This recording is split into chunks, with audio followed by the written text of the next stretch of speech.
সারা দেশের ন্যায় লালমনিরহাটের হাতীবান্ধা উপজেলার সিঙ্গিমারী ইউনিয়ন বিএনপির ৯ নং ওয়ার্ডের দোয়া ও ইফতার মাহফিল অনুষ্ঠিত হয়। শুক্রবার ওই ওয়ার্ডের আলিমের ডাঙ্গায় কয়েকশো মানুষের উপস্থিতিতে এই ইফতার অনুষ্ঠান সম্পন্ন হয়। এ সময় ওই ওয়ার্ডের বিএনপি নেতা মানিকের সভাপতিত্বে আরও উপস্থিত ছিলেন সিঙ্গিমারী ইউনিয়ন বিএনপির আহ্বায়ক জয়নুল আবেদিন, উপজেলা যুবদলের আহ্বায়ক আনোয়ার হোসেন, স্বেচ্ছাসেবক দলের নেতা সাদিকুল ইসলাম সহ সকল অঙ্গ সংগঠনের নেতারা। এ সময় বক্তাগণ বিএনপি চেয়ারপারসন বেগম খালেদা জিয়া ও বিএনপির ভারপ্রাপ্ত চেয়ারম্যান তারেক রহমানের জন্য দোয়া করেন। উক্ত অনুষ্ঠানে বিএনপির নেতৃবৃন্দ সহ সাধারণ জনগণ উপস্থিত ছিলেন।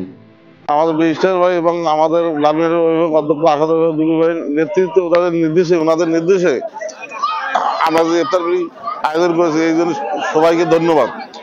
আর আগামী দিনে আমাদের হাতীবান্ধা ও পাটগ্রাম এলাকার মাটি ও মানুষের নেতা হাসান হাজি প্রধানের নেতৃত্বে ইনশাআল্লাহ আমরা ধানের শীষ মার্কায় এবং ওনাকে ধানের শীষ মার্কায় ভোট দিয়ে আমরা জয়যুক্ত করবো এবং আমাদের জীবনের বিনিময় হলো আমরা ওনাকে জয়যুক্ত আনবো এবং এলাকার উন্নয়নমূলক কাজ করা ওনার মাধ্যমে করে নেব। আমরা গতকালকে ১ নাম্বার থেকে ৮ নাম্বার পর্যন্ত মোটামুটি ৮টি ওয়ার্ডে ইফতার অনুষ্ঠান শেষ করেছি। আজকে ৯ নাম্বার ওয়ার্ড, তার ধারাবাহিকতায় আজকে ৯ নাম্বার ওয়ার্ডে ইফতার মাহফিলের মাধ্যমে সিঙ্গিমারী ইউনিয়নের ইফতার মাহফিল আজকে শেষ হবে। আমি এই ইফতার মাহফিলে এতটুকু কথা বলতে চাই যে বিগত ফ্যাসিস্ট আওয়ামী লীগ সরকারের আমলে যে খালেদা জিয়ার ওপর যে ঐতিহাসিক যে নির্যাতন, অমানবিক যে নির্যাতন এবং মিথ্যা অপবাদে যে জেলে রাখার পর তিনি আজকে চিকিৎসার জন্য বিদেশে অবস্থান করছেন। আমি আশা করি খুব অল্প সময়, আমরা সবাই দোয়া করব অল্প সময় তিনি যেন সুস্থ হয়ে দেশে ফিরে আসে।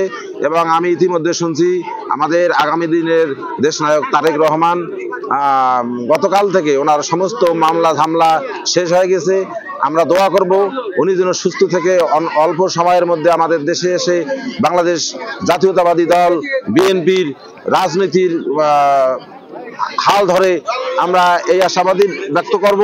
সিঙ্গিমারী ইউনিয়ন কর্তৃক আয়োজিত ইফতার মাহফিল প্রত্যেক ওয়ার্ডে আগামী বৃহস্পতিবার অলরেডি 8টি ওয়ার্ড আমাদের হয়ে গেছে। শুধু আমাদের সিঙ্গিমারী ইউনিয়নের ৯ নং ওয়ার্ডটুকু বাকি ছিল, আমরা সেটা উদ্যোগ নিয়েছিলাম আজকে।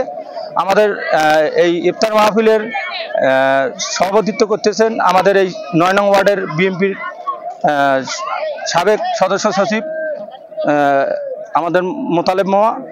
আমরা দীর্ঘ 17 বছর এই জালিম সরকারের নির্যাতিত নিপীড়িত ভাবে আমরা কোনো ইফতার মাহফিল তো দূরের কথা, আমরা সাধারণ মানুষের পাশে দাঁড়াইতেও পারিনি, মামলা হামলার শিকার হয়েছি।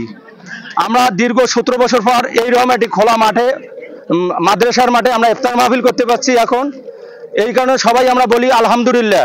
দীর্ঘ 17-18 বছর পর আমরা কোথাও এইভাবে এই বিএনপির পক্ষ থেকে, বাংলাদেশ জাতীয়তাবাদীর পক্ষ থেকে কোনো আমরা ইফতার মাহফিল করতে পারিনি।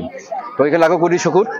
আমরা অনেক দিন পরে হলে স্বৈর শাসকের আমলে, ফ্যাসিস্ট সরকারের আমলে আমরা অনেক নির্যাতিত হয়েছি। এমনকি আমাদের দেশে যে দেশে 95% মুসলমান, সেই দেশে আমাদের ইফতার মাহফিল বন্ধ করতে দেওয়া হয়নি। M A Rahim, news channel 24, news desk.